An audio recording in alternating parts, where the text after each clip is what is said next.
Dentro de instantes, Tempo e Dinheiro. Apoio LS Tractor, tratores projetados para o hortifruti. Copavel, a força que movimenta o agronegócio. Lotus Biosoluções, excelência em produtividade. Seja assinante do Clube do Tempo e Dinheiro. Entre no Clube do T&D. E Inovipab, a ferramenta do produtor rural. No ar, Tempo e Dinheiro.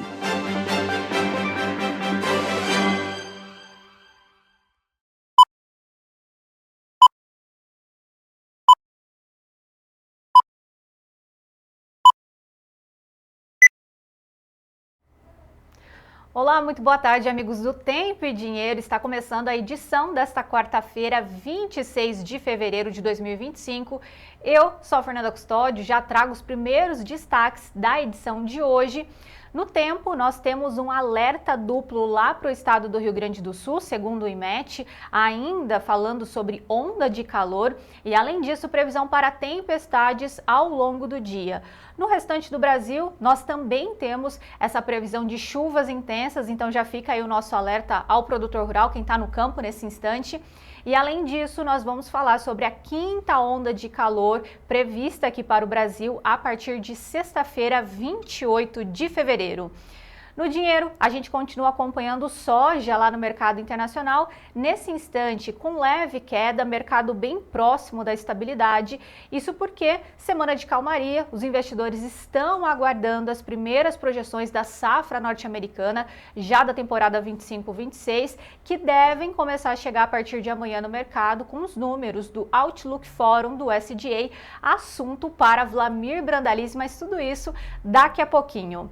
Para a gente iniciar já a edição de hoje, já no ar aí a nossa bandeira tão importante que representa todos os produtores rurais brasileiros, e com essa mensagem que nós acreditamos aqui no Tempo e Dinheiro também, que o Brasil vencerá com a força do produtor rural e o nosso agronegócio também impulsionando a economia brasileira. Bom, vamos à nossa vinheta, porque o Tempo e Dinheiro dessa quarta-feira está no ar.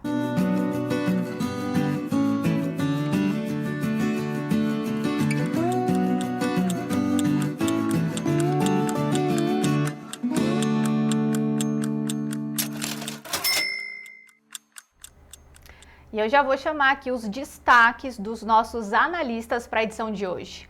Olá, amigos do Tempo e Dinheiro, chegando em Natal. E o mercadão da B3 aí no milho no melhor nível do ano, cavalinho encilhado, já passou do 86, o negócio segue fortes. Já vamos comentar, porque hoje lá em Chicago o pessoal está especulando sobre o USDA que sai amanhã. Vamos ver o que vem amanhã, daqui a pouco no Tempo e Dinheiro. Hoje daqui é Natal, Rio Grande do Norte. Manchete, poderemos ter a primeira onda de calor ampla aqui no sul a partir desse fim de semana. E pouca chuva também semana que vem, o que vai ser ruim para as áreas que ainda têm lavouras em andamento. Detalhes na previsão. O mercado do boi gordo segue pressionado na reta final deste mês de fevereiro, em plena semana de carnaval. Agora, há uma queda de braço entre indústria e pecuaristas que resistem às ofertas de preços mais baixos pela arroba. Bom, antes de chamar Sérgio Braga, a gente vai para a nossa degustação. Claro, nosso convite aqui para vocês também participarem do Clube do Tempo e Dinheiro. Ali, aquelas informações exclusivas na palma da sua mão. Então é fácil, é só enviar uma mensagem para o número que está aparecendo agora na tela, que é o 19 99813 2915, para vocês participarem conosco. São 7 dias grátis aí para vocês realmente terem acesso a todas essas informações. Então, assim, não perca tempo e seja, claro, um produtor rural muito bem informado. Agora, para a gente iniciar já com os nossos destaques aqui, nós temos um destaque do UOL, falando de São Paulo, que terá dia de chuva hoje, nessa quarta-feira. E aí eu já quero chamar Sérgio Braga, que está conosco lá em São Paulo, para trazer essas informações. Sérgio Braga, muito boa tarde para você. Como é que está o clima em São Paulo? Muito boa tarde, Fernanda. Boa tarde a todos que nos acompanham nessa edição do Tempo e Dinheiro. A chuva que foi esperada para ontem não chegou. E se vier a chuva hoje, vai amenizar um pouco o calor que está sendo registrado aqui na capital paulista, no estado e em boa parte do país. Nesse momento, 32 graus aqui na zona sul de São Paulo. Por enquanto, não há expectativa, pelo menos indícios de chuva. Tinha previsão ontem, não choveu, e hoje, é o que tudo indica, pode eventualmente ter precipitações no final do dia. O que chama a atenção mesmo, Fernanda, são as condições aí com relação às bolsas, né? Lembrando que na próxima semana nós teremos segunda, terça, quarta, praticamente aqui no Brasil, voltando ao período normal das negociações, só depois do meio-dia da quarta-feira, mas de qualquer forma a gente segue atento a todas essas informações e vamos aproveitar, vamos dar uma olhadinha, falando sobre o mercado de Chicago e Nova York. Vamos às cotações nesse momento, mostrando que a soja vem aos $10,23, recua 0,67%, milho negociado em alta, $4,95 e 12, 0,23% de alta. Tem o trigo, a queda de 1,25%, $5,80 e 60. Café negociado em Nova York, e agora ligeira alta, depois das quedas recentes, realização de lucro aos 375,55, 0,09% de alta. Sobe em Londres, 0,69%, café robusto Conilon, que não aparece na tela, mas é negociado nesse momento em alta, como disse, a $5.433 por tonelada. O açúcar a 19,56 cai 2%, algodão a 67,13 recua 0,36%, 37 agora, petróleo 68,97 o barril. Ouro a $2.922,79, alta de 0,13%. Bom, o milho não aparece na tela, base Campinas, mas vamos lembrar que a média das negociações do milho, segundo o indicador, a saca R$ 86,67.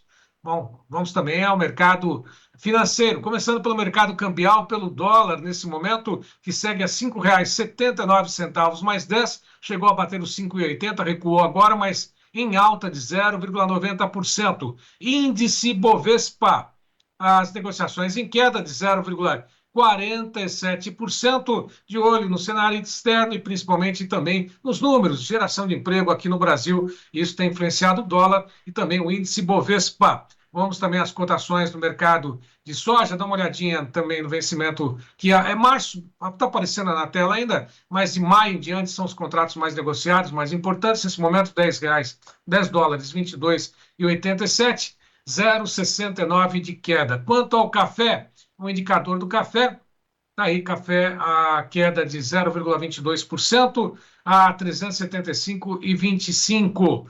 Demais posições, daqui a pouquinho a gente confere também pontualmente. Bom, todas as cotações aí estão, negociações com o mercado, nós temos também as cotações do mercado do boi gordo. Mercado que chega nessa fase final, reta final de fevereiro, pressionado, isso vem acontecendo, inclusive o próprio indicador já acumula uma queda, conferindo aqui, de 3,81% nesse mês de fevereiro. Vamos às cotações, vamos dar uma olhadinha na B3, pressão mais uma vez, fevereiro a R$ 314,011 de queda, março R$ 305,60, 0,62 de queda, maio R$ 300 mais 5 por arroba, 1,04% de queda. Só ontem o indicador recuou 0,68%, aqui em São Paulo, R$ 312 mais 10 centavos por arroba. Mercado físico, apuração feita pela Scott Consultoria, entre 32 praças, hoje 5 recuaram. 310,50 vale o boi comum a prazo já descontado, Barretos Araçatuba, Campo Grande 298,50, mesma cotação de Três Lagoas, 298,50. Em Marabá, no Pará, R$ 280,50. Daqui a pouquinho teremos mais detalhes a respeito do mercado de pecuária, tem o Iberville Neto, também tem informações direto do CPEA, mas eu volto com você, por enquanto, aí no estúdio em Campinas. Fernanda. Obrigada, Sérgio. Daqui a pouco a gente conversa mais. Bom, enquanto isso, a gente vai para o nosso Giro Rural, que são as notícias em destaque lá no Notícias Agrícolas, que é parceiro aqui do Tempo e Dinheiro. Embrapa Gado de Leite. Mercado sinaliza para aumento do preço do leite ao produtor no período de entre-safra.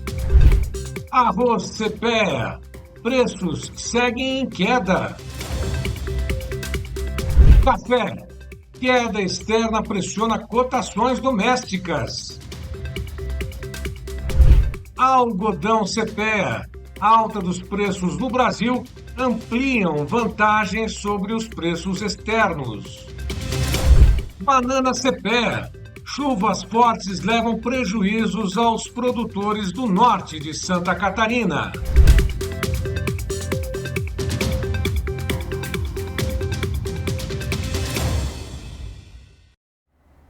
E nós também temos os destaques da política e economia aqui no Brasil. Vamos acompanhar. Do jornal O Globo, deputados dos Estados Unidos votam nesta quarta-feira projeto para barrar Alexandre de Moraes no país. Notícias agrícolas. Após disputa comercial, México proíbe oficialmente plantio de milho transgênico. No Notícias agrícolas. Governo do Pará extingue taxa do agronegócio para conter inflação dos alimentos. Do Estadão, a ProSoja Brasil questiona a taxa de 1,8% sobre exportação de grãos no Maranhão. A revista Exame, saque aniversário do Fundo de Garantia por Tempo de Serviço. Trabalhadores terão 120 dias para retirar recursos, diz ministro. Do Notícias Agrícolas, a atividade econômica da Argentina cresce no ritmo mais rápido em 2 anos e meio. Do UOL, alta dos alimentos atinge mais de 90% da população em 8 estados, diz Quest. Da Investing, com base no Estadão, reprovação de Lula dispara em Pernambuco e Bahia e ultrapassa 60% em São Paulo, Rio de Janeiro, Minas Gerais, Paraná, Goiás e Rio Grande do Sul. Bom, e aqui é tempo e dinheiro, e agora nós vamos falar sobre o tempo. Lotus Biosoluções. Excelência em produtividade. Oferece o tempo hoje. Começamos hoje o nosso bloco aqui do tempo com uma notícia importante da Climatempo, destacando que a 5ª onda de calor já tem data e afetará várias regiões. Daqui a pouquinho a gente vai mostrar esse mapa para saber onde essa temperatura vai ficar mais elevada também a partir de sexta-feira, mas está aí o nosso primeiro destaque da Climatempo. Nós temos também o Correio do Povo, destacando que o calor traz chuvas e temporais ao Rio Grande do Sul nesta quarta-feira. Lembrando que, além dos temporais, a gente segue monitorando onda de calor lá no Rio Grande do Sul também, tá, gente?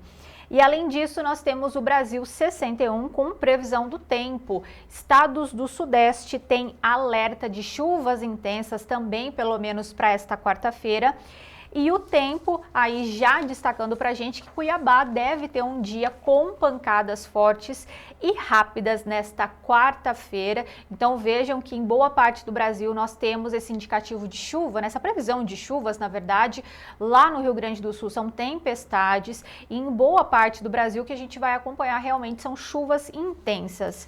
Bom, mas antes disso, vamos detalhar as informações dessa onda de calor. Nós já temos o primeiro mapa, aí segundo informações da Climatempo, é a 5ª onda de calor e conforme a gente está observando no mapa, então, tudo que está vermelho, né, destacado em vermelho no mapa, que nós temos aí Rio Grande do Sul, norte e oeste de Santa Catarina, Paraná, São Paulo, partes de Mato Grosso do Sul, Minas Gerais e Goiás terão temperaturas em torno de 5 graus acima da média. Então, observem o calorão. Enquanto isso, o que a gente tem em destaque aí em laranja, com norte do Rio Grande do Sul, Santa Catarina, ainda o estado do Rio de Janeiro, partes de Mato Grosso do Sul, Goiás, Minas Gerais, Bahia, Tocantins e Piauí terão temperaturas entre 3 até 5 graus acima da média. Lembrando então, essa onda de calor, essa 5ª onda de calor começa no dia 28, sexta-feira, então, e ela deve se estender até o dia 5 de março. Então, claro, já está aí o nosso alerta para vocês também. Bom, E além disso, estamos finalizando o mês de fevereiro e a gente já começa a olhar o mês de março. Então, o que pode acontecer, especialmente quando a gente fala das chuvas? E nós já temos essas informações também do IMET, temos o próximo mapa aí na tela para vocês já. E o que nós temos, né? Esse indicativo de chuvas já para o mês de março. O que a gente consegue observar nesse mapa é que tudo que está marcado como cinza, nós temos chuvas ali na média, dentro da média. Então a gente ainda vai olhar boa parte da região sul do Brasil, região centro-oeste também, aqui no sudeste. E tudo que está em destaque em azul no mapa são chuvas acima da média, tá?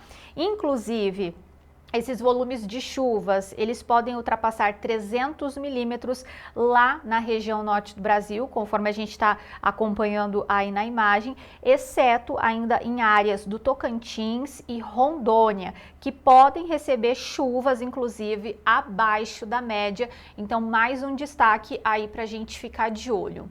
Bom, se aqui no Brasil a gente está acompanhando onda de calor, chuvas intensas em algumas localidades, nós também vamos atualizar as informações da Argentina, que a gente está de olho aí, até porque tudo que acontece na Argentina, a gente vê que também acaba refletindo na movimentação dos preços lá no mercado internacional. E nós temos esse destaque então da Metsul, já falando que os modelos chegam a indicar chuva de 300 até 500 milímetros na Argentina, isso já nos próximos dias, tá? E tá aí esse mapa indicando isso.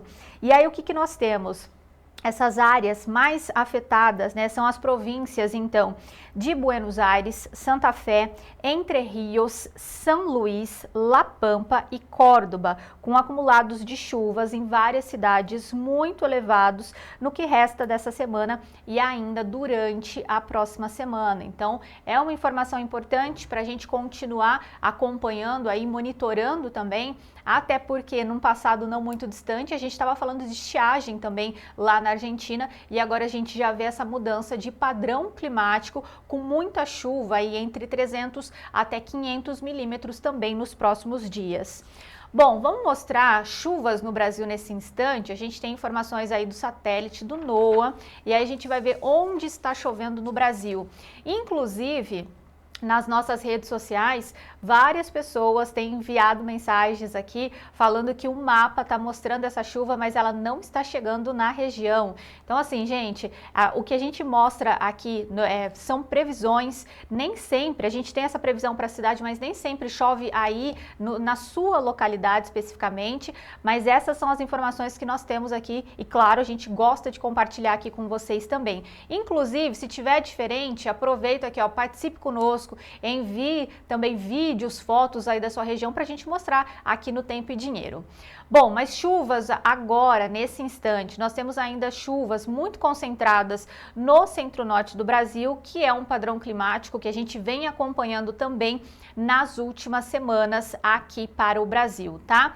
E olhem, algumas chuvas já também, que a gente já fez esse alerta, tempestades para o Rio Grande do Sul, então, nosso destaque de hoje.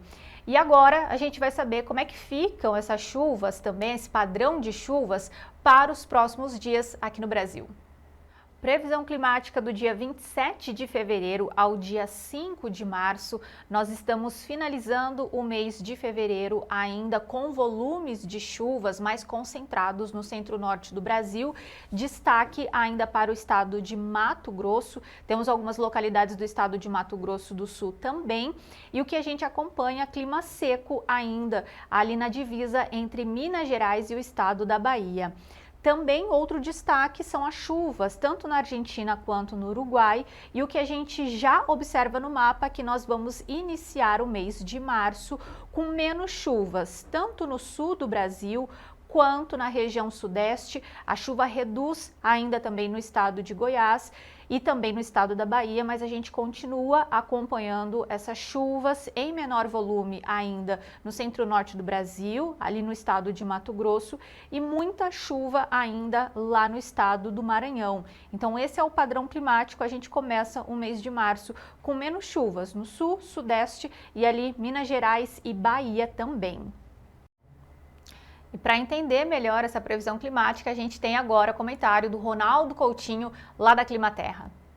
Temos aqui, ó, De 26 a 2 de março, nós temos aqui praticamente desde essa região aqui da Bahia, Pernambuco, Ceará, passando aqui pelo leste de Goiás, sudeste e boa parte do sul. Essa região aqui tem pouca chuva de hoje até domingo.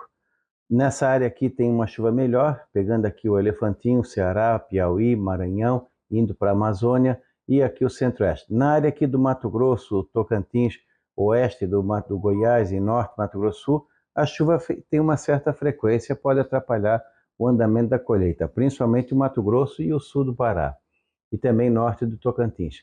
Aqui na área do Nordeste, a chuva começa a melhorar bastante agora, à medida que a gente for chegando no mês de março. Por último, aqui na Bahia, onde a melhora é mais discreta, e em Minas também, a área do Café, em Minas e São Paulo, chuvas muito irregulares de hoje até domingo, melhora um pouquinho de nada semana que vem, mas longe do ideal. E no sul, um pouco melhor a chuva aqui no Rio Grande do Sul. A princípio, alguma coisinha hoje, porque de sábado, domingo para frente, o tempo fica mais seco aqui no sul. E aqui de 26 a 12, nós temos o quê? Bom volume de chuva nessa região aqui, ó, que pega essa parte do Nordeste e vem aqui para o norte do Brasil, tirando essa parte norte de Roraima. Chove bem no Mato Grosso, chove bem no Tocantins, melhora a chuva aqui no Goiás, principalmente aqui no leste, que está precisando, começa a melhorar aqui na Bahia, melhora aqui no Pernambuco, Piauí, litoral também, melhora aqui no leste de Minas, Espírito Santo, discreta melhora aqui no Triângulo Mineiro, no sul de Minas, também uma discreta melhora em São Paulo. Aqui uma parte vem o quê? Semana que vem, começo de maio, de março, ou depois ali do dia 10, 12 para frente. No sul, a chuva também, uma parte dessa melhora aqui vai ser depois do dia 8, 9. Semana que vem é uma semana muito quente e seca. Nós vamos ter a primeira onda de calor pegando essa região aqui, ó, provavelmente agora a partir de sábado, domingo para frente. Vai esquentar no centro-norte e oeste de São Paulo, partes do Mato Grosso do Sul, algumas áreas de Minas, algumas áreas de Goiás. O restante calor normal. E muito quente aqui no sul, principalmente o Rio Grande do Sul, norte e oeste do Paraná, oeste de Santa Catarina e sul do nosso estado. E tu vê que é pouca chuva nessas áreas. Na anomalia está o quê? Abaixo do normal de hoje até o dia 4, pegando essa área aqui, principalmente aqui, no centro-oeste e sudeste, tirando o Mato Grosso, e quando chega de 5 a 12, diminui a anomalia negativa aqui e aumenta a anomalia positiva nessa região. Então vamos ter uma mudança lenta e gradual da chuva voltando ao sudeste, provavelmente do dia 12, 14 de março para frente. Algumas cidades, algumas regiões podem ficar mais 10, 15 dias com pouco ou nenhuma chuva. No sul, a semana que vem é uma semana crítica, porque vai estar com pouco ou nenhuma chuva e muito quente. Tem que chover no decorrer de hoje, amanhã e até sábado, para poder aguentar o tranco na semana que vem, que as temperaturas estarão bem altas. E falando em temperatura, nós vamos ter a primeira onda de calor ampla no sul nesse verão, talvez a única. E também vai fazer calor no centro-norte e oeste de São Paulo, Mato Grosso do Sul, partes de Goiás, partes de Minas, e ali entre a região de Irecê, Pernambuco, sudeste do Piauí e algumas áreas da Cealba. No restante do país, calor dentro do padrão. Mais quente no Rio Grande do Sul, máximas de 35, 40 pontualmente, alguns pontos de Santa Catarina também de 36, 39 graus, e também muito quente ali na região de Sertaneja, Londrina, Maringá, Loanda, Cianorte, Umuarama, oeste do Paraná, sul do Mato Grosso e Paraguai. Entre esse fim de semana e semana que vem, algumas cidades como Maringá podem ficar de 36 a 39 graus, muito quente. Esquenta também em São Paulo, Curitiba, Floripa, mas não de maneira tão violenta. Da Climaterra, Ronaldo Coutinho, acompanha aqui o nosso canal.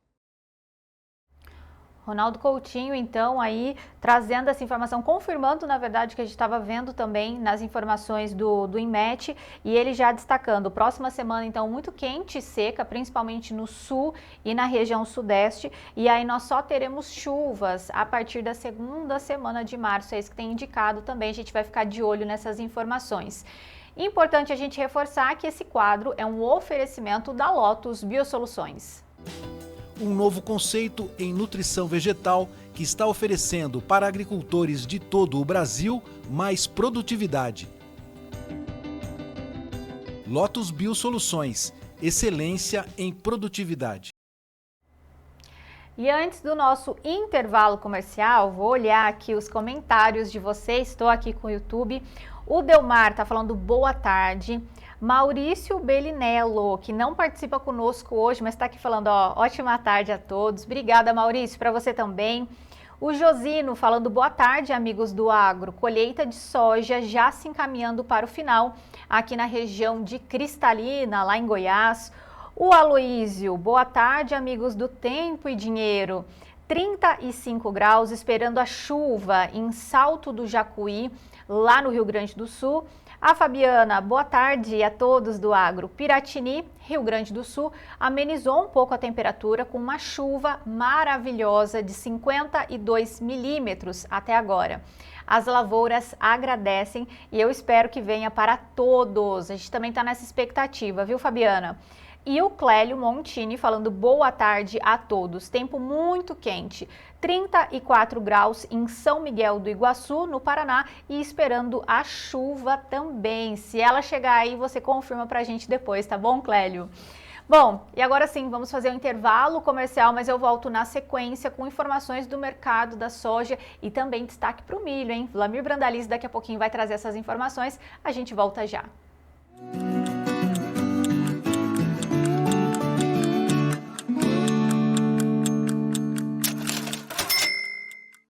Eu comecei aqui nesse palco, mas não foi só com o som do violão, não.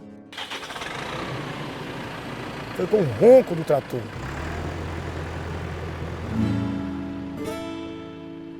Eu sempre fui um produtor rural e quero crescer cada vez mais.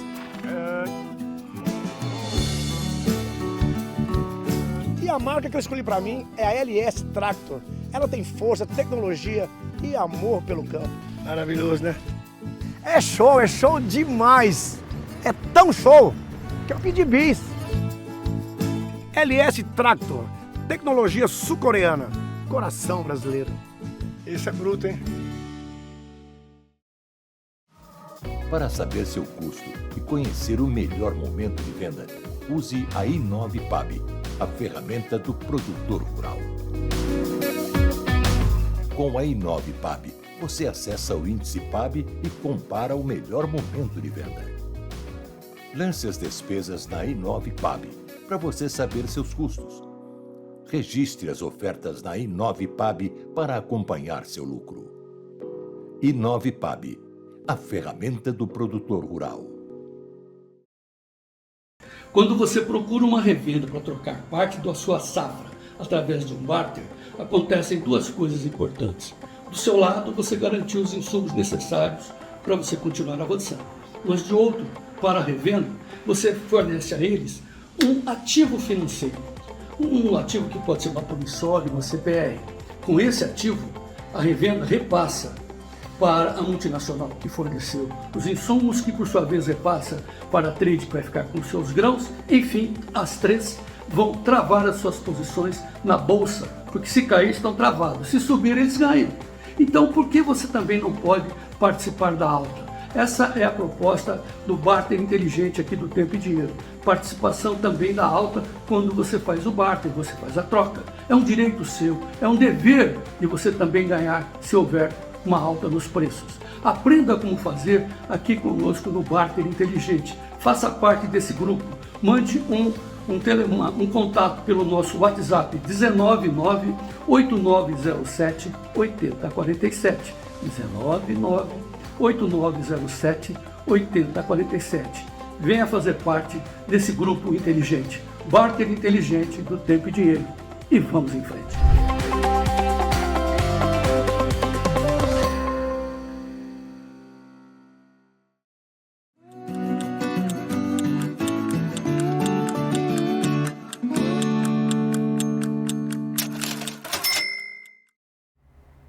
De volta com o Tempo e Dinheiro dessa quarta-feira, 26 de fevereiro de 2025.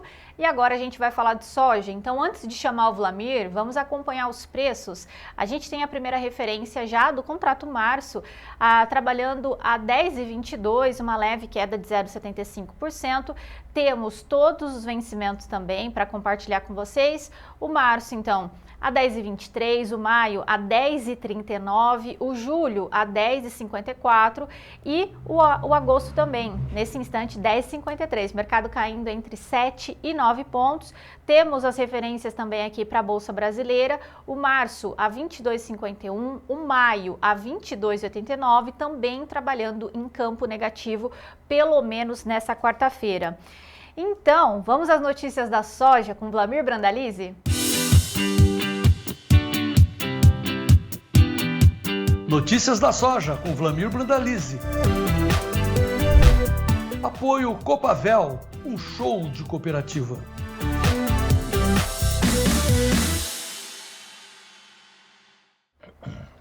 Boa tarde, Wlamir Brandalize, direto de Natal hoje. Boa tarde, Fernanda. Boa tarde a todos. Atravessamos o Brasil de ontem para hoje. Ontem nós estávamos em Ourinhos, hoje estamos aqui em Natal, no outro lado do Brasil. O Wlamir não para, né, gente? Semana passada, o Wlamir estava aqui conosco, essa semana já foi para Ourinhos, aí hoje já está em Natal, tudo isso levando informação para os produtores, né, Wlamir? Exatamente, no fim da semana que vem nós vamos estar ali no Luiz Eduardo Magalhães, na Bahia, mais uma corrida. Uma região muito importante também na produção de soja, a gente tem algodão, milho também, né, Wlamir?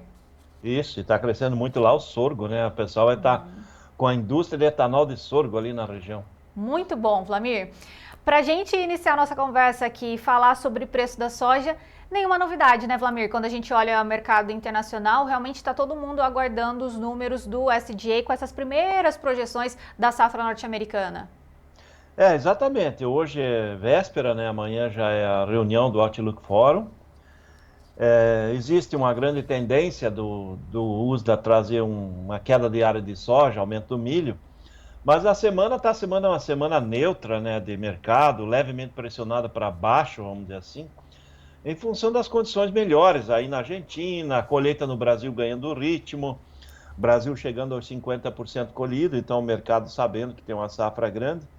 E um fator que está pesando, continua pesando, Fernando, é que a China ainda não deu as caras lá nos Estados Unidos.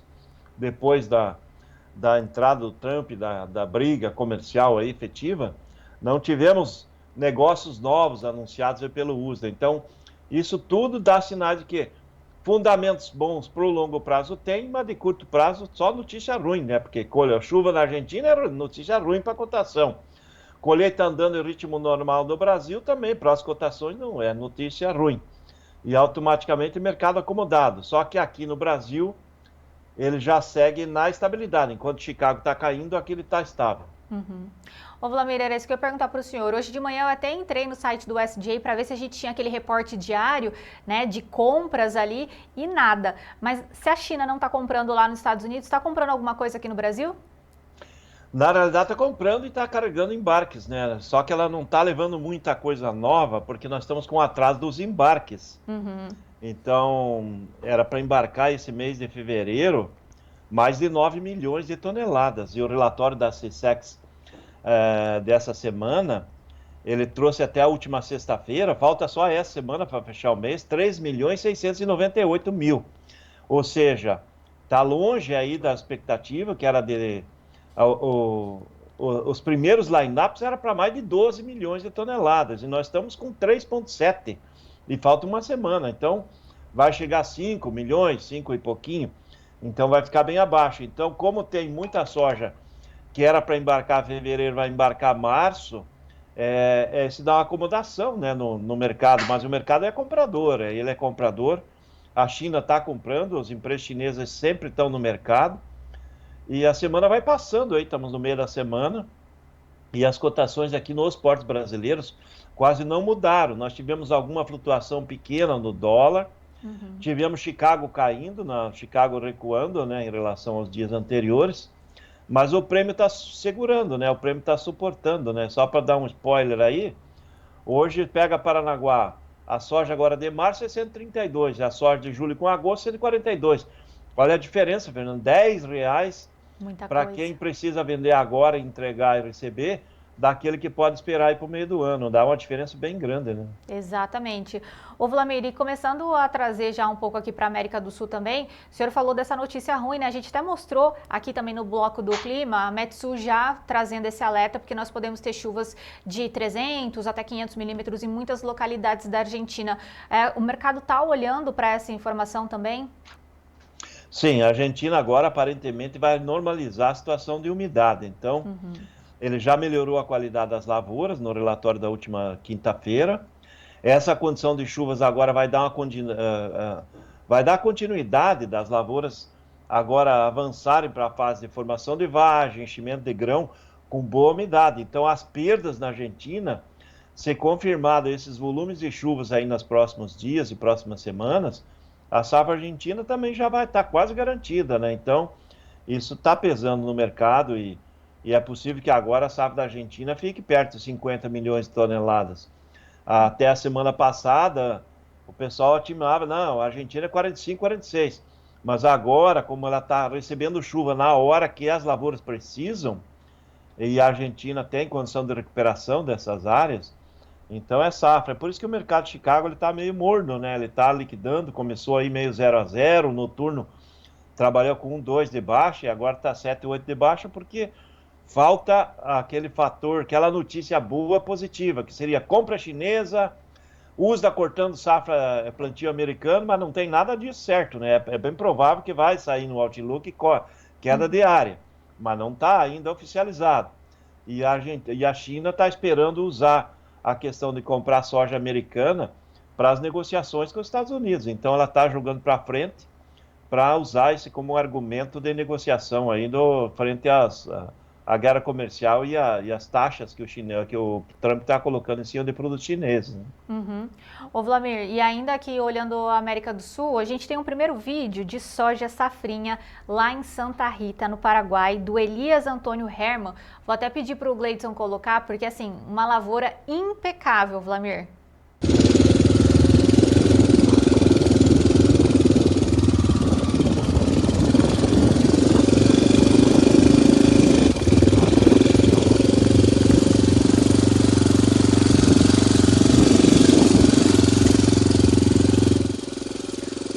Uma lavoura muito bem estabelecida, né, Vlamir?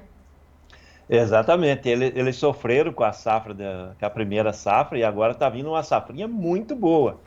A safrinha está bonita, evoluiu, está num porte adequado, fechando linha, com bom potencial produtivo, muito melhor do que foi a safra, né? A safra eles sofreram com calor, com seca, perderam muito potencial produtivo. E os cachorros dele correndo junto ali, né? Dá para ver, tem um preto, tem um caramelo. Tá aproveitando aí, correndo na soja. Só felicidade. Ô Vlamir, a gente também tem duas imagens. A primeira da soja de safrinha em Naranjal, lá no Paraguai. E temos uma outra foto também lá em Naranjal. Pedi pro Gleidson, olhem isso. Que espetáculo de lavoura, hein, Vlamir? Essa de Naranjal aí parece foto de propaganda de produto agrícola, né? Ela tá muito bem perfeitinha, ela tá muito bonita, Mas as condições das lavouras da safrinha paraguaia estão muito boas. Ela nesse ano, ela está recebendo um clima adequado agora, as chuvas se normalizaram. Aparentemente tem tudo para a safrinha colher produtividades muito maiores que foi a safra normal. Ô Vlamir, e aqui no Brasil, então, o produtor continua focado ali nessa colheita de soja, pouco mais de 50% da safra já colhida, e conforme o senhor destacou, a gente tem os embarques agora para mês de março, bem mais lentos do que realmente era a nossa expectativa. O mês de fevereiro, sim, então bem mais lento. Agora, março, provavelmente vai acelerar os embarques, né? Então, até que nem eu comentei, até a semana passada, no mês de fevereiro, 3 semanas, faltando essa para fechar o mês, 3,7 milhões de toneladas. É provável que vá para 5 e pouco, 6 pode ser chegar. Mas esse mês de março, agora que vai entrar na semana que vem, já tem expectativa que nós vamos embarcar umas 15 milhões de toneladas. Veja como é que vai dar um salto na exportação, porque tem uma agressividade bem grande de compra dos chineses mesmo. Ô Vlamir, e os preços aqui para o mercado brasileiro? Como é que estão esses prêmios aos produtores nesse momento? Olha, o mercado vai passando a semana, quase não teve muita alteração. No mercado de balcão, só para dar um spoiler, 124 nas Missões Gaúchas, vai até 128 ali perto de Porto Rio Grande, perto de Ponta Grossa, no Paraná, também é perto de 128 no balcão. Mercado de lotes, ele começa com 132 no abril, aí nos portos, e vai até 142 aí no julho com agosto. Então, ele está estável, e o que está mantendo estável é o momento do prêmio, que segue bem forte, né? O prêmio março aí está no melhor momento dele, né? Vendedor falando em 40, 45, comprador falando em 25 até 30. Então, nós tivemos prêmios 2, 3 meses atrás, no março, 40, 50 negativo. Hoje nós estamos quase 40 positivo. Então, isso está dando um suporte nas cotações, e os prêmios ali do meio do ano são bem positivos, né? 30, 40, 50 pontos. Então, o mercado do meio do ano já é um mercado bem melhor. E ele, provavelmente, se usa confirmar a queda diária, o mercado de Chicago para de entregar e começa a olhar um pouco mais para cima, né, Fê? Uhum. Ô, Vlamir, um outro assunto importante também, que inclusive ontem Sérgio Braga conversou com o presidente da ProSoja Brasil, o Maurício Buffon, falando sobre a cobrança das taxas criadas então para o setor em estados como Pará, Tocantins e Maranhão. Inclusive, no Maranhão, além dos produtores, quem passar pelo estado com soja colhida em outras localidades também está sendo taxado. A gente vai acompanhar um trecho dessa conversa, depois queria que o senhor comentasse um pouquinho como é que isso acaba afetando a rentabilidade dos produtores, como é que o setor está olhando para essas novas informações também. Vamos acompanhar. Exatamente, porque está passando dentro do Maranhão, eles querem uma taxa aí, querem um percentual do soja que está passando. Então é um absurdo, é uma lei totalmente inconstitucional, né? Mas infelizmente até a gente provar isso, às vezes vai tempo. E os estados, como sempre, né, usando a força do estado e colocando isso aí, entrou em vigor agora o dia 20, né? Nós temos hoje, eu já recebi várias ligações de caminhões parados nas barreiras dos estados, entra em vigor dia 20 aí de fevereiro, em plena colheita, uma dor de cabeça, ninguém estava contabilizando isso, tanto o produtor quanto as empresas, né? Um setor que não tem uma margem de lucro tão grande como eles acham que tem, isso aí vira um caos muito grande dentro do setor, um problema muito grande, inclusive para o caixa dos produtores rurais nesse momento, né? Soja com preço muito baixo, e tudo isso vem degradando aí com essas, um tira uma parte, outro tira a outra, e vai levando a esse caos que o setor vem encontrando.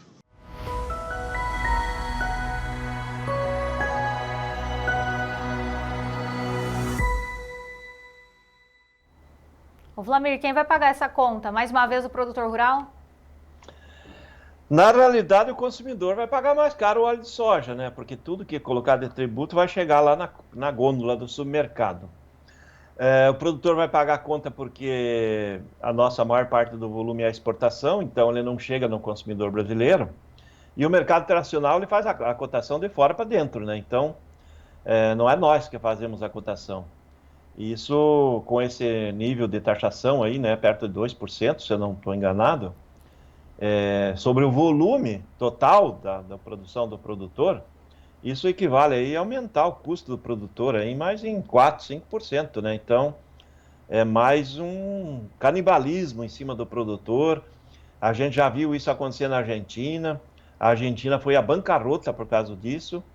E os estados brasileiros, eles não conseguem se administrar com os recursos que já são bilionários e acabam tendo que jogar a conta nas costas do produtor. A realidade é o Estado brasileiro hoje está contra o agro, né? Meio Estado geral. Se pegar estados aí que estão dominados pelos partidos aí que dizem sociais, eles não estão nada social, né? Eles querem que o consumidor pague muito caro e quem está produzindo ganhe pouco. Então, isso desestimula o investimento, né? O pessoal vai pensar duas vezes agora quando vai investir nesses estados aí que estão criando essas taxas novas. Com certeza. Agora, o Vlamir, então assim, só para a gente encerrar a soja, o mercado está totalmente nesse instante trabalhando de maneira técnica, liquidando também isso, porque a grande notícia da semana são essas novas projeções que chegam a partir de amanhã. Exatamente. Amanhã à tarde, provavelmente o Outlook Fora já divulga o seu primeiro relatório, né, essas conversas que eles fazem lá, os levantamentos. E aí o mercado na sexta-feira, provavelmente na sexta-feira, já vai caminhar em cima dos novos números aí que vem a safra do 2025 e 2026. Então, o relatório vai acabar ganhando importância, provavelmente, a partir da sexta-feira em diante, que o USDA normalmente ele divulga depois do fechamento de Chicago aí. Se ele divulgar antes do fechamento, amanhã já temos movimento, né? Mas é mais provável que ele espere fechar a bolsa e daí divulgue os estimativas. E daí tira um pouco da força que está tendo hoje o clima mais favorável na Argentina, a questão do Brasil com a colheita avançando. Então, se tiver um corte importante na área a ser plantada de soja, começa a reverter um pouco esse mercado que veio negativo nessa semana, né? Uhum. Ô Vlamir, agora vamos falar de milho, então? Vamos até aqui com a nossa vinheta da Inovpab, que é a ferramenta do produtor rural. Notícias do milho. Oferecimento Inovpab, a ferramenta do produtor rural.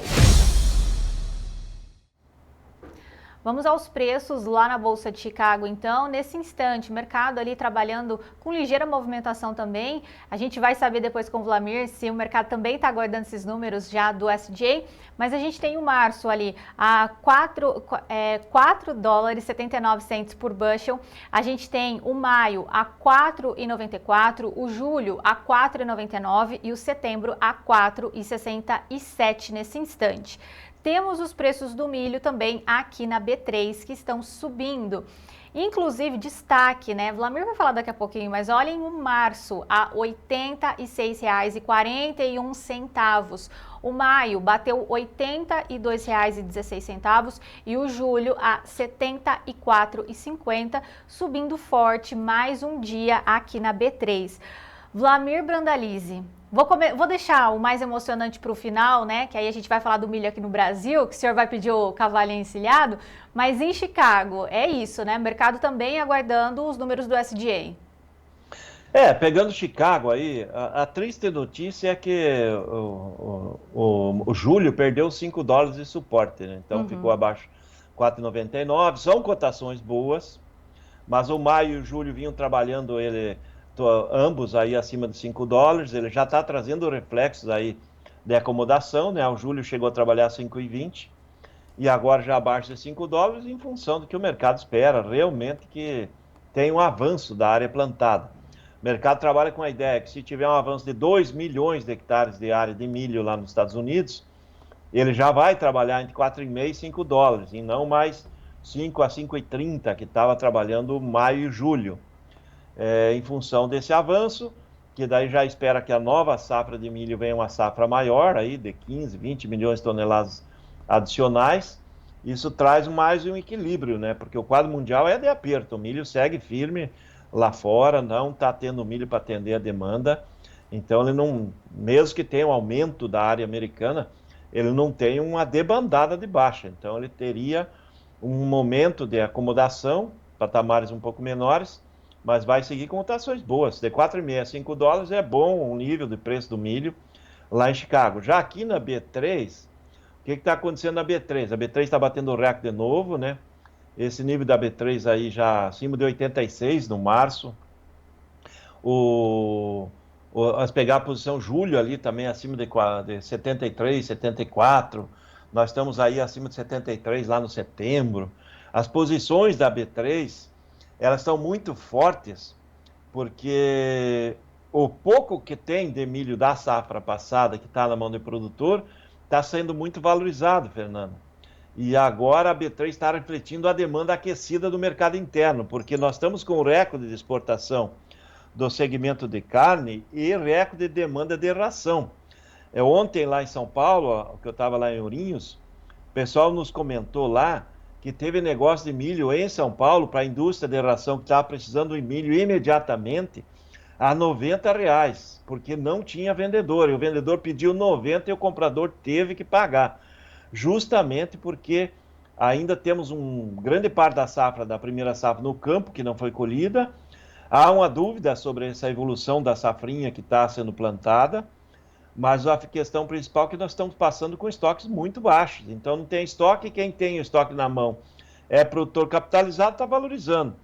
E está valorizando por quê? Porque tem recorde de exportação, né? Você pega aí o setor do frango, em 3 semanas do mês de fevereiro, embarcou 355,9 mil toneladas de frango, faltando uma semana, vai para 450 mil esse mês. O ano passado, em fevereiro, foram 368 mil. O acumulado janeiro até agora, até a semana passada, do frango, 771.400 toneladas. O ano passado era 640, ou seja, é muita demanda que está fluindo do setor da ração. O próprio suíno também está com 166 mil toneladas embarcadas de janeiro até a semana passada. O ano passado era 152. Suíno e frango com recorde histórico de embarque, boi com recorde histórico de embarque, ovo no mercado brasileiro com recorde histórico de cotação e de exportação, sinalizando que tem demanda de milho. Isso vai deixando o milho forçado para cima e até que venha a colheita efetiva da primeira safra. Tem mais de 12 milhões de toneladas de milho no campo ainda da primeira safra, que vai atender para o mercado interno, não é milho de exportação. E agora o pessoal já nos comenta que as grandes empresas de ração começaram a se movimentar ali na Argentina para importar milho. É bem provável que nos próximos dias sejam contratados milho da Argentina para trazer para o mercado brasileiro, para atender o consumo no primeiro semestre, principalmente no setor de ração, né? Uhum. E aí, quando chegar o navio no porto, geralmente dá uma acomodada no mercado, mas o mercado segue firme, comprador, que nem a gente sempre fala. Estamos num momento, cavalinho encilhado, tanto do milho da safra atual, como também do milho da safrinha. Então, é aquele momento importante do produtor ver se está interessante ou não, se para ele está vantajoso, não esperar, porque nós vamos ter safra pela frente e tem importação de milho para chegar aí nas próximas semanas e meses. E quando começar a entrar milho de importação, esfria o mercado brasileiro. Ô Vlamir, mas esse milho da Argentina chega ainda num preço bom para o setor de proteína animal aqui no Brasil? Ele chega mais barato do que foi negociado em São Paulo, né? Porque o milho argentino hoje chega de R$ 85 a R$ 88 reais, e ontem em São Paulo já negociou 90 ali para o consumidor. Então ele já começa a criar um limite de alta, né? Então é isso que pode acontecer. Então o produtor tem que estar atento, então, porque a hora que esse milho chegar ao mercado pode acomodar esse preço também e não ficar nessa escalada que a gente tem acompanhado também nos últimos dias. Exatamente. Nós vamos continuar com o mercado bom de milho, vai ser um mercado bom para o ano todo, mas o mercado tem seus limites. Então pode ser que nós já estamos chegando em algum momento de limite de alta aí, que ele está se mostrando já dentro do valor que é o milho importado, né? Muito bom. Vlamir, só para a gente encerrar, queria só que o senhor fizesse um comentário rapidinho do mercado do trigo também. Temos as cotações aí lá no mercado internacional, pedi para o Gleidson colocar na tela. Trigo caindo lá entre 7 e 9 pontos, o março a 5,65, maio a 5,79, o julho a 5,93 e o setembro a 6,8. Vlamir, o que a gente pode destacar do mercado do trigo também lá na Bolsa de Chicago? O mercado do trigo, o principal fator agora é a acomodação que teve ali com relação às negociações, né? Agora nesse fim de semana tem o Zelensky lá, o Volodymyr Zelensky lá da Ucrânia, que vai lá nos Estados Unidos, provavelmente para assinar os contratos já de acordos com os Estados Unidos, e a guerra dando sinais que vai esfriar, e automaticamente tanto a Ucrânia, que é a grande produtora, exportadora de trigo, a própria Rússia podendo exportar trigo para outros países, ela está dando um sinal de esfriar, o mercado esfriando no caso do trigo. Porque, além disso, amanhã também deve sair a estimativa de plantio do trigo americano, e também hoje estão se comentando lá que pode ter um aumento de área, né? Aumentar a área de trigo americano, isso também traz um momento de liquidação. Mas o trigo segue bem, o trigo segue com oferta e demanda ajustada, é o momento. Esse 5,60 a 6 dólares o bushel, ele provavelmente vai ser base dele, né? Tem mercados para frente de setembro, novembro já acima de 6,10, 6,20. O mercado é do trigo, é um ano de demanda de trigo maior que a oferta.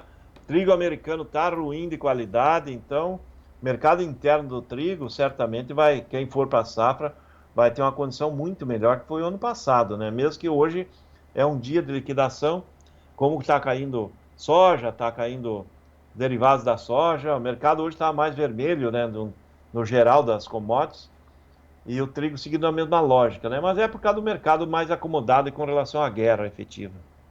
Tá certo, a gente vai acompanhar essas informações. Vlamir Brandalize, muito obrigada pela sua participação, bom evento aí em Natal e a gente espera o senhor aqui amanhã. Até amanhã, amanhã estaremos aqui ainda em Natal, Rio Grande do Norte. Até amanhã, um abraço a todos. Obrigada, Vlamir, um abraço. Bom, e agora a gente vai para as notícias de Hortifruti.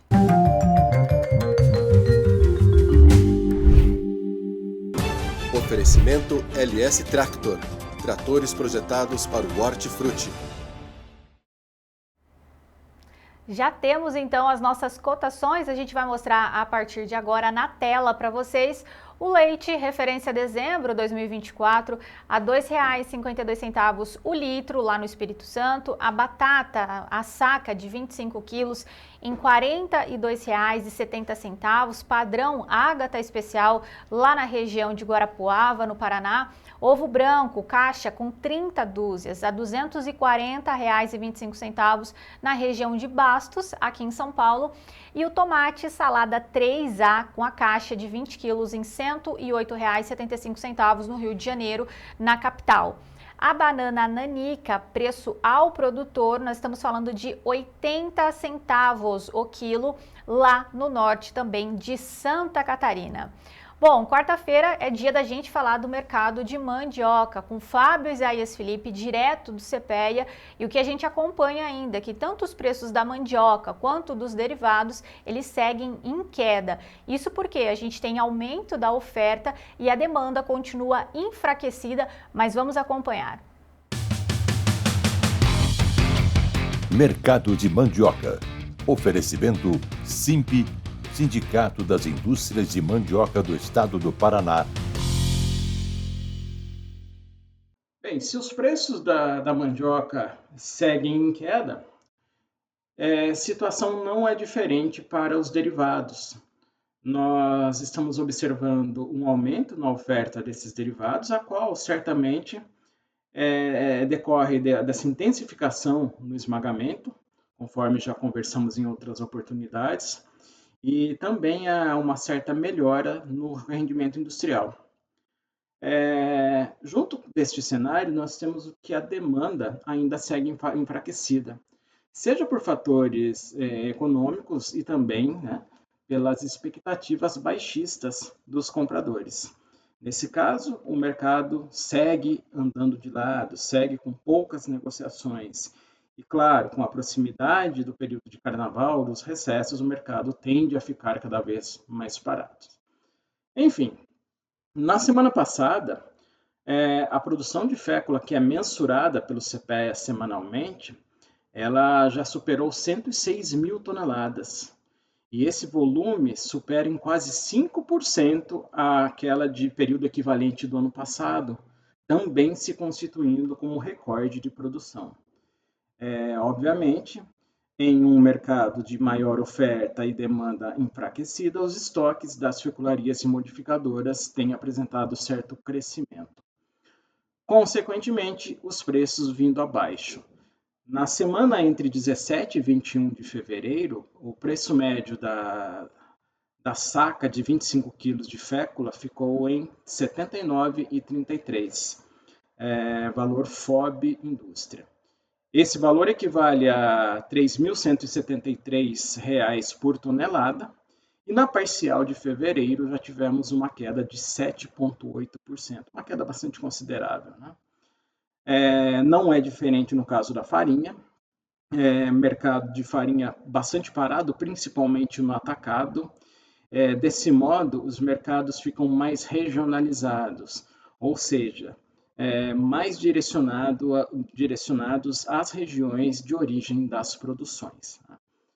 Bom, na semana passada, o preço médio da farinha de mandioca fina, considerando FOB Indústria, teve uma queda de 3,4%, indo a R$ 121,99 saca de 50 quilos. No caso da farinha grossa, a queda foi de 1,2%, a R$ 96,50 saca de 40 quilos. Enfim, mandioca e também os derivados com oferta crescente e preços em queda. A demanda pelos derivados ali caminhando mais lentamente. Enfim, em breve voltamos com mais informações sobre esses mercados. Até uma próxima.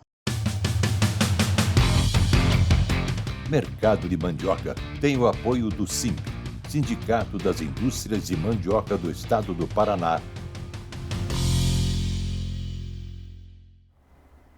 Obrigada, Fábio. Bom, e agora a gente vai para São Paulo com o Sérgio Braga, porque o nosso assunto agora é política. Tem muita coisa acontecendo aqui no cenário brasileiro e o Sérgio Braga vai contar um pouquinho para a gente, que a gente tem entrevista, é isso, né, Sérgio? É exatamente isso. Portanto, Fernanda e amigos do Tempo e Dinheiro, nós vamos direto, imediatamente até Porto Alegre, porque nós vamos conversar com o professor Paulo Moura, que já está conosco. Professor, boa tarde, prazer em tê-lo mais uma vez conosco aqui no Tempo e Dinheiro. Tudo bem? Tudo bem, Sérgio. Boa tarde a você e aos amigos do Tempo e Dinheiro.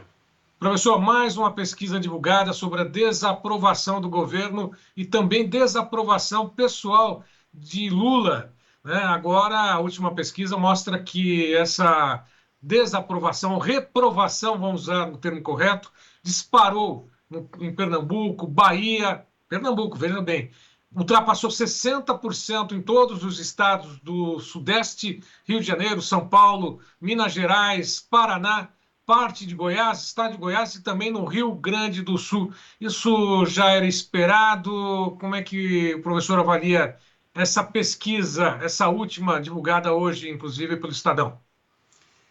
Por mim, pelo menos, já era esperado, certo? Não sei se o governo esperava, né? Mas o problema desse governo é que ele gerou uma expectativa muito grande de prosperidade econômica, simbolizada pelo slogan da picanha e da cerveja barata, e não está entregando, né?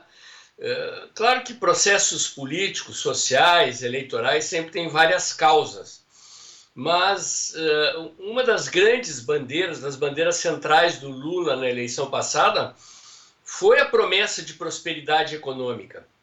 Enquanto as pessoas chegam no supermercado e percebem que estão gastando cada vez mais para comprar os seus alimentos, seus produtos de primeira necessidade, é óbvio que vem a lembrança, a promessa de Lula que não está sendo cumprida, e os resultados são esses que as pesquisas estão mostrando. E mais, viu, Sérgio, as projeções são de que essa inflação vai continuar crescendo. Segundo o diretor do Banco Central, num evento empresarial ontem, vai piorar antes de melhorar.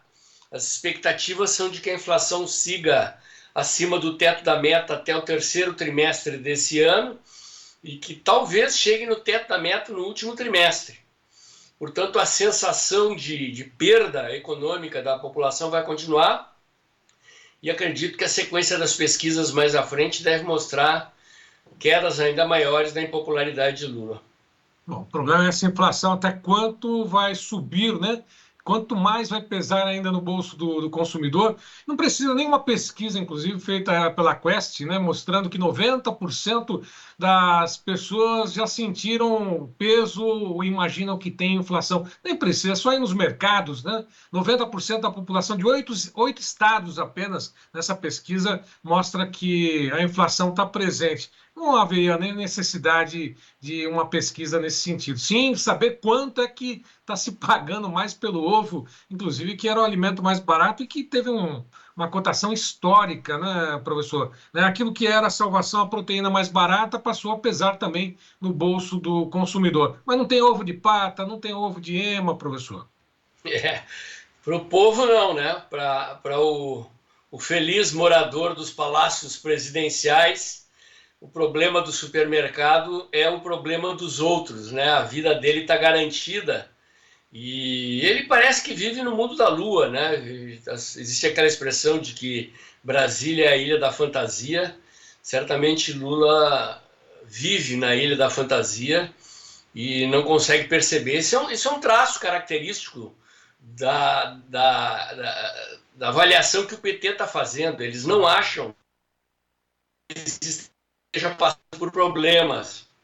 Eles acham que é tudo um problema de comunicação, que o governo está uma maravilha, e enquanto eles continuarem pensando assim, o governo vai continuar errando e os índices de desaprovação de Lula vão continuar crescendo. O mais interessante é que até mesmo a imprensa que que dava apoio total e restrito, começa a repensar nas formas de comunicar, até mesmo passar as informações, né, diretas do Palácio do Planalto, diretas do Superior Tribunal de Justiça ou do STF, né? Agora parece que estão ponderando um pouquinho. Será que a ficha caiu, inclusive, para a imprensa que vinha dando esse apoio restrito ao atual governo e ao judiciário, professor? É o que parece, Sérgio. Não sei se o Pix está pingando, né? A gente vê em todos os canais de mídia uma quantidade enorme de publicidade governamental, publicidade das estatais, mas o governo costuma pagar depois, né? Não sei se não está atrasando o pagamento, mas tem se visto realmente que o tom crítico da imprensa está aumentando significativamente nos últimos tempos aí em relação ao governo. Bom, o Lula e o próprio partido fora da realidade, mas uma realidade que a gente está vendo exatamente nesse momento, uma pressão principalmente no aspecto político, né, em relação aos desmandos, aquilo que está acontecendo no STF na figura do ministro Alexandre de Moraes. Será que nós teremos realmente sanções? Inclusive estão propostas para essa quarta-feira, votação inclusive do bloqueio de bens, se é que há bens ou existem bens do Alexandre de Moraes. Acabou de votar, outros, Sérgio. Acabou de votar. Votaram, professor? Informação de prontinha, saiu quentinha agora. Opa. O Comitê Judiciário do Congresso da Câmara dos Deputados Americanos, que corresponde à Comissão de Constituição e Justiça do Congresso Brasileiro, aprovou a medida que impõe sanções a Alexandre de Moraes e membros do STF. Tá? Óbvio que isso ainda tem que ir a plenário, tem que ser aprovado pela Câmara e pelo Senado, e tem que ir a sanção do presidente Trump, mas foi aprovada. A outra notícia boa para nós que não gostamos desse governo é que ontem uma juíza deu ganho de causa a uma liminar do Rumble e da Truth Social, que é a rede social do Trump, na mesma direção. A imprensa brasileira tem noticiado erradamente que a juíza não aprovou a liminar, mas não foi isso que a juíza decidiu.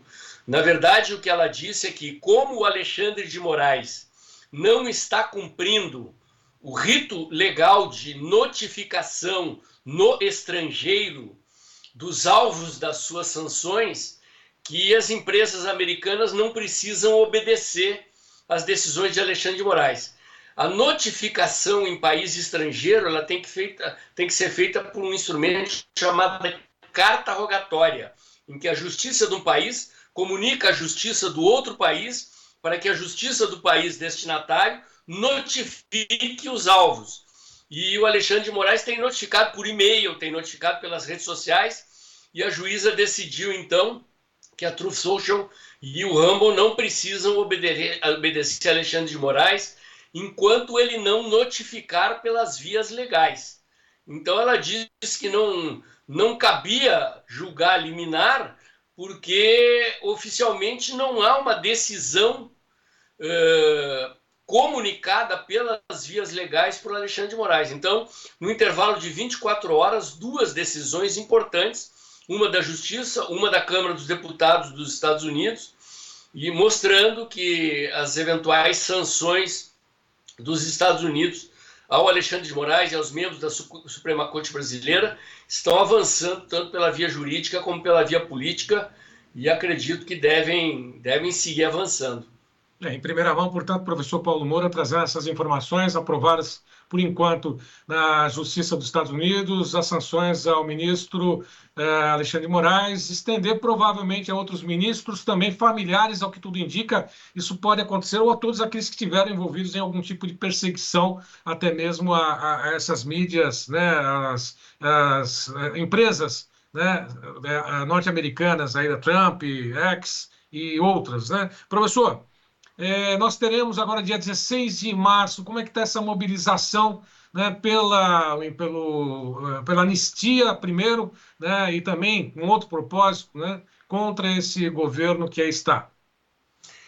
Olha, eu tenho visto uma mobilização muito grande nas redes sociais. Eu vou ao Rio de Janeiro, como eu sempre faço nessas grandes manifestações, vou fazer uma reportagem completa da manifestação na Avenida Atlântica, e eu acabei de ver também mais uma notícia em primeira mão o presidente Bolsonaro disse que vai convocar outra manifestação para o dia 6 de abril na Avenida Paulista.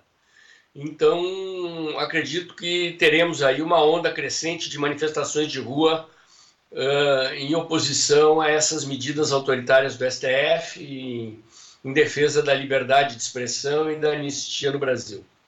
Bom, inclusive na última publicação que o professor fez no canal Dextra, fala exatamente sobre essa, entre aspas, né, esperança que vem dos Estados Unidos. Será que virá mesmo? Já está chegando, professor? Oi? Travou, né?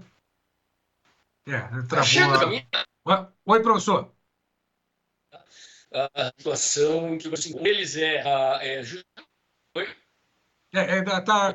Tá picotando um pouquinho a transmissão. Nós vamos fazer reconexão só para poder estar oscilando o sinal. Em 30 segundinhos a gente volta a retomar o contato com o professor Paulo Moura, dar resposta exatamente sobre essa expectativa, a esperança que vem dos Estados Unidos. Isso, inclusive, foi publicado na página do Dextra, do professor Paulo Moura, que tem lá todas as sextas-feiras transmissões ao vivo, fala sobre o contexto que está acontecendo no país, né? Contexto político diante dessa situação que a gente vem acompanhando. Não sei se nós retomamos o contato com o professor Paulo Moura. Temos já, Gleidson? Ainda não? Ô, professor, ficou exatamente naquela resposta à pergunta, né, sobre a provocação que o professor faz, inclusive, no canal Dextra, sobre a esperança vem dos Estados Unidos, está chegando dos Estados Unidos? Eu acho que a esperança vem das ruas e vem dos Estados Unidos, né? Quer dizer, é preciso botar muita gente na rua, acho que quem puder deve ir a Copacabana, deve ir ao Rio de Janeiro. Eu mesmo estou indo, né? Correndo o risco aqui de arcar com o custo, mas normalmente eu peço aos apoiadores do canal Dextra que me deem uma mãozinha para custear a passagem de estadia no Rio de Janeiro. As passagens aéreas estão caras, os hotéis no Rio de Janeiro nessa época do ano estão caros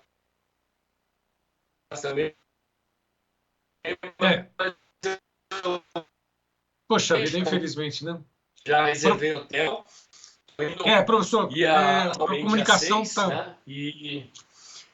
Isso, né? Eu acho que povo na rua aqui no Brasil e a pressão vinda dos Estados Unidos são os caminhos que nós temos para mudar essa realidade.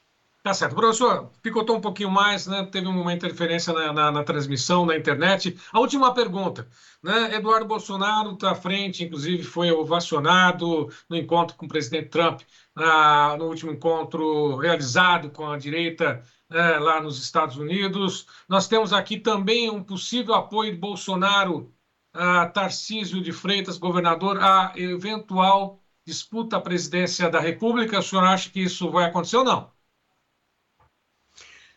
É difícil de dizer, Sérgio, mas a pressão sobre o Tarcísio é cada vez maior.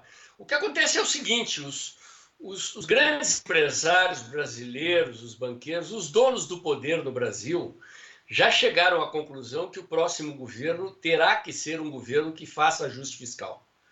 O estrago que o Lula fez na economia brasileira é do tamanho do estrago que a Dilma fez, num espaço muito mais curto de tempo, né? Nós estamos com um rombo das contas públicas do tamanho da pandemia sem pandemia. E o PT não é o partido de fazer ajuste fiscal. Então, os empresários já estão em busca de um novo nome e, obviamente, que as referências da gestão do Tarcísio em São Paulo vêm à mente desse pessoal, né? E acredito que, à medida em que o tempo avança e em que o Lula vai perdendo apoio junto à opinião pública, vai perdendo o apoio do empresariado, que as pressões se voltem para que Tarcísio admita a possibilidade de concorrer a presidente. E acho que mais adiante, ano que vem, isso deve se definir, até porque o presidente Bolsonaro vai manter a candidatura dele enquanto puder, e o Tarcísio disse que só seria candidato com o apoio do presidente Bolsonaro. Então, nós só teremos uma resposta definitiva para essa pergunta lá na frente, né? Há outros nomes fortes nas pesquisas, a Ana Michele aparece bem, Eduardo Bolsonaro aparece bem, mas acho que o presidente vai deixar para fazer essa escolha lá na frente. Bom, e lógico, toda essa situação acompanhada de perto. Mais uma vez, professor, muito obrigado pela tua participação. firmou a internet? Só pergunto, é espuma essa questão toda de troca de ministérios nessa atual situação? Primeiro a ministra da Saúde, agora fala-se de Fávaro na agricultura, duas áreas essenciais, isso para movimentar, para poder tentar desviar as atenções? Ou é uma troca normal dentro de um ministério, dentro de um governo que está buscando um caminho, né, para ter um prejuízo menor, né, eleitoral? O governo está atrapalhado, viu? Eu estava vendo agora na televisão, ao meio-dia, no jornal da CNN, estão especulando com a possibilidade de trocar o Haddad do Ministério da Economia, do Ministério da Fazenda, para articulação política, o que, para mim, cheira a sabotagem ao Haddad, né? Mas tiraria o Rui Costa da Casa Civil e botaria o Haddad lá. Eu acho que a gente está querendo tirar o Haddad, parece fogo amigo do PT, né? Com relação ao Fávaro, a questão está relacionada a uma proposta que está sendo especulada dentro do governo. Ela teria partido do ministro da Reforma Agrária, no sentido de que o governo estabelecesse cotas de exportação para o agronegócio, e no momento em que o agronegócio extrapolasse essas cotas, haveria um aumento de impostos. Medidas como aquelas que o governo Kirchner implementou na Argentina, que resultaram num fracasso econômico impressionante, né? E aí o Fávaro teria declarado que, se essa proposta fosse adiante, que ele desembarcaria do governo. Então não sei se isso vai prosperar, eu acredito que não, talvez matem na raiz, né? Mas dá para ver o governo atrapalhado com essas questões, Sérgio. O governo está... né, anunciaram a troca do ministro da ministra da Saúde pelo Padilha, tiraram o Padilha da articulação política sem indicar ninguém, ainda o cargo do Padilha está ficando vago e não se sabe quem vai para lá, essas especulações afetando o Ministério da Agricultura, afetando o Ministério da Fazenda, afetando Casa Civil, o que eu fico imaginando a guerra de bastidor que não está acontecendo nesse governo, uns puxando o tapete dos outros, tá? Para quem é de oposição, tá... Realmente, né? E na prática, essa questão toda da troca de ministérios, inclusive do Fávaro, né, na taxação daquilo que for superior, né, um limite, né, nada mais significa do que retenções e tentar controlar a inflação, jogando a culpa mais uma vez em quem? Naquele que produz alimentos, né, no agronegócio. Retenções vem aí, foi um fiasco na Argentina e estão querendo implantar aqui, professor, para poder finalizar esse comentário seu, realmente deixa todo mundo de cabelo em pé, né? Que tudo é possível, né?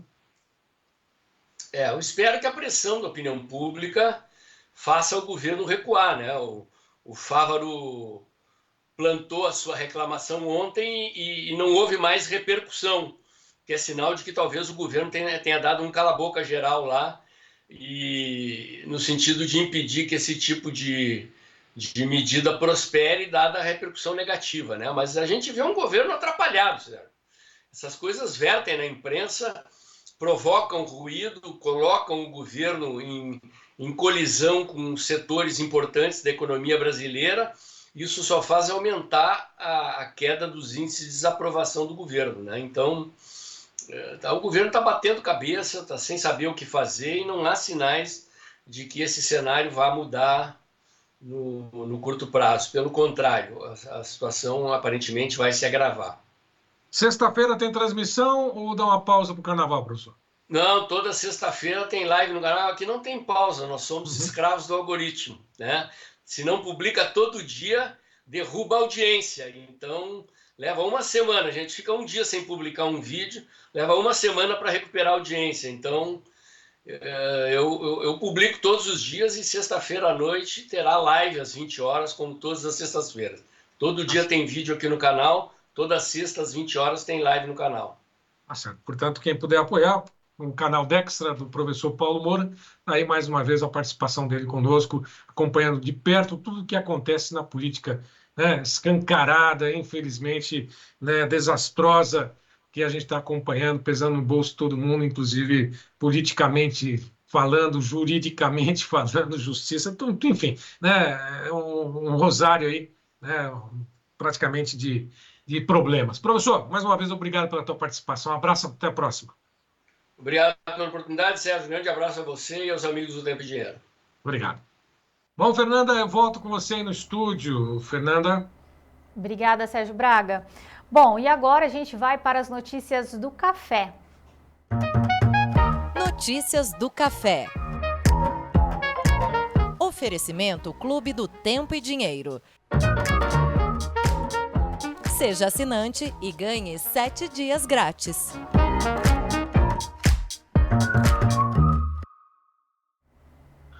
Agora sim, primeiro vencimento do café ali, o maio 2025, café arábica lá na Bolsa de Nova York, caindo 0,53% nesse momento, a 373,90 de dólar por libra peso. Temos todos os vencimentos também para compartilhar com vocês. O março a 381,10, o maio a 374,20, o julho a 364,60 e o setembro a 355,40. Mais um dia de realização de lucros também para os preços do café lá na Bolsa de Nova York. Nós temos a nossa referência aqui para a Bolsa Brasileira, a nossa B3, o março, então, a 462,50, estamos falando de dólares por saca, com queda de 0,15%, o maio a 464,65, subindo 0,86%. E nós também temos a referência para o café Robusta lá em Londres. Estamos falando do vencimento maio 2025, nesse momento a 372 dólares por tonelada, caindo 0,44%. Bom, a gente vai entender a movimentação desse mercado com o nosso especialista aqui em café, o Bruno Labs. Boa tarde, amigos do Tempo e Dinheiro, amigos cafeicultores, vocês estão bem?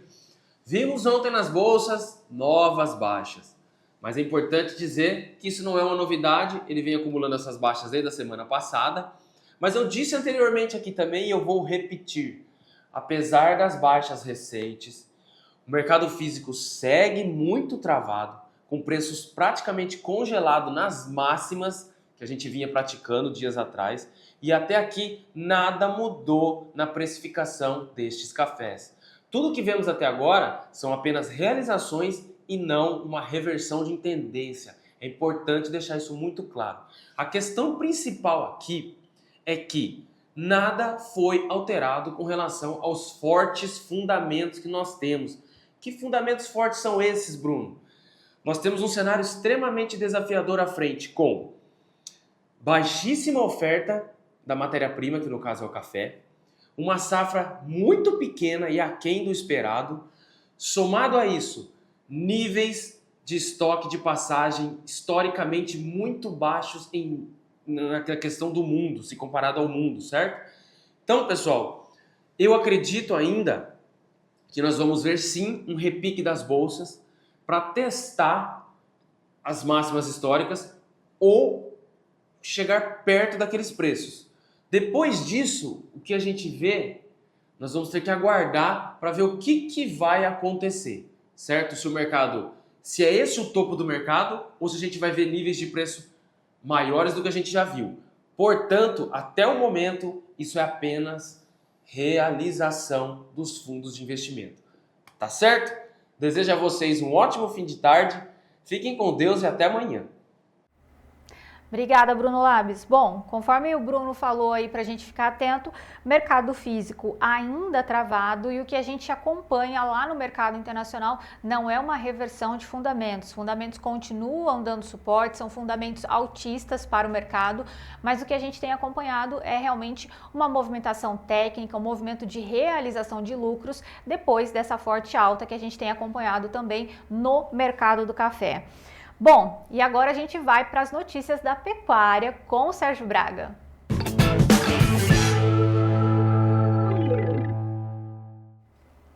Bom, finalzinho do mês de fevereiro, falta pouco para encerrar esse mês que foi marcado por quedas nos preços, né, da arroba do boi gordo em boa parte das praças pecuárias. Nesse momento, o que observa o mercado é essa chamada queda de braço entre indústria, que continua pressionando, ofertando menos pela arroba, e o produtor do outro lado tentando segurar, negociar à espera de que pelo menos os preços se estabilizem, até mesmo tenham uma reação. De qualquer forma, pressão, sim, em todas as praças pesquisadas ao longo desse mês. Não teve uma que não tenha tido um ajuste para baixo. Lá na B3, o que a gente observa nesse momento são negociações em queda, todas as posições, R$ 313,70 o fevereiro, 0,21% de queda, março R$ 304,55, maio R$ 301,05. Boi gordo CPEA, R$ 312,10, caiu 0,68% ontem. 5 praças hoje entre as 32 pesquisadas pelo Scott, em queda, São Paulo, Barretos, Araçatuba, 310,50, Campo Grande, 298,50, mesma cotação, Três Lagoas, 298,50, Marabá, no Pará, 280,50. Próxima tela, 4 praças, Redenção no Pará, 276 no Aprazo, Paragominas, 295,50, região Sudeste, Rondônia, 264, Tocantins ao Sul, R$ 276. Vamos direto ao CPEA. Tiago Bernardino conosco hoje, trazendo as informações do mercado do boi gordo. Olá, Tiago, boa tarde. Olá, amigos do Tempo de Dinheiro, boa tarde. Quem fala é o Tiago Bernardino, coordenador de pecuária do CPEA. Hoje a gente está aqui na sede da Fiesp, em São Paulo, em reuniões das câmaras para discutir um pouquinho o agronegócio brasileiro e trazendo informações, sim, sobre o mercado pecuário. Mercado esse que terminou a terça-feira mais pressionado, pouco lento, negociações baseadas entre 305 e 320 reais, então o mercado pressionado ainda, mercado futuro permanecendo em torno de 312, 314, muito devido à dinâmica do consumidor brasileiro mais afetado, sim, pela renda. A carne, ela está sendo negociada a 326 arroba no fechamento de ontem no atacado, pressionando, sim, as cotações também do boi gordo. Observa-se, sim, o mercado cada vez mais lento em termos de pecuaristas esperando, sim, novas formações de preço e um apetite maior da indústria, que também esbarra um pouco no mercado internacional na questão de guerra de preço. Então, a gente tem um cenário que vai se encerrando na última semana de fevereiro, pressionado ao redor dos seus 310 e 315 reais. Isso vale para o mercado paulista, isso vale para todas as regiões brasileiras que têm negociações abaixo dos 300 reais. Mato Grosso destacando-se um pouquinho ao redor dos seus 305, 300 reais, um pouco mais firme dada a condição de pasto, mas todos eles refletindo um ambiente do mercado interno mais fraco. Um grande abraço a todos e até amanhã. Bom, Iberville Neto conosco também, comenta as informações do mercado. Olá, Iberville. Na média dos cortes de carne bovina, houve uma valorização de 0,8% em fevereiro, segundo dados do IBGE, divulgados essa semana, os dados do IPCA 15, que é a prévia da inflação oficial no Brasil. Então, considerando apenas aqui os cortes de carne bovina observados ali nesse relatório, a gente teve uma alta de 0,8%. Foi a menor alta desde setembro. Em setembro, o mercado subiu 0,9% na média dos cortes. Outubro, novembro e dezembro com altas mais fortes. Agora, em janeiro, tinha tido uma alta de 1,9%. Em novembro e dezembro, a título de referência, a gente teve altas acima de 7,5% ao mês para os cortes de carne bovina. E isso acaba impactando negativamente o consumo e tem sido um dos fatores aí na nossa visão que ajudam a dar uma esfriada no mercado, ajudaram a dar uma esfriada no mercado nesse início de ano. Claro que a gente teve uma oferta de fêmeas em janeiro e agora em fevereiro um pouco acima do que estava sendo esperado. E a gente tem também um cenário de consumo mais calmo no início de ano. Mas o fato de o varejo ter conseguido subir um pouco as cotações, mesmo com o atacado cedendo, ou seja, o varejo conseguiu ampliar um pouco sua margem, isso é um indicativo de que o consumo na ponta final está relativamente resiliente. Claro que quando a gente olha no mercado, a gente tem sempre as promoções, tem os cortes ali que cederam de preço de maneira mais importante, mas na média a gente ainda teve uma evolução de 0,8%. Isso é um ponto até de otimismo, eu diria, otimismo talvez seja uma palavra forte, mas é um ponto positivo, pensando aí na conjuntura do mercado, no escoamento dessa carne, ainda mais num período crítico que é o começo de ano, né? Vamos acompanhar. Um abraço e até mais. Obrigado, Iberville, até mais. Bom, são essas informações de pecuária. Fernanda com você no estúdio em Campinas. Sérgio Braga, terminamos mais uma edição aqui do Tempo e Dinheiro. Obrigada pela parceria, mais um dia aqui conosco e amanhã a gente está de volta, né, com muito mais informação. É isso aí. Uma boa tarde a todos. Acompanhem o Clube de Assinantes do Tempo e Dinheiro, entrevistas exclusivas lá. E eu sempre faço convite, né? Reforçar rapidamente, Gleidson, aquele telefone lá do clube, né? Que o João Batista Olive faz o convite, né? Para degustação. 7 dias de graça, 19-99813-2915. A todos, muito obrigado, Fernanda. Até amanhã. Até amanhã, Sérgio Braga. E você também, muito obrigada pela sua audiência, pela companhia ao longo do programa dessa quarta-feira. E a gente volta amanhã com mais informações e a gente espera vocês. Tchau!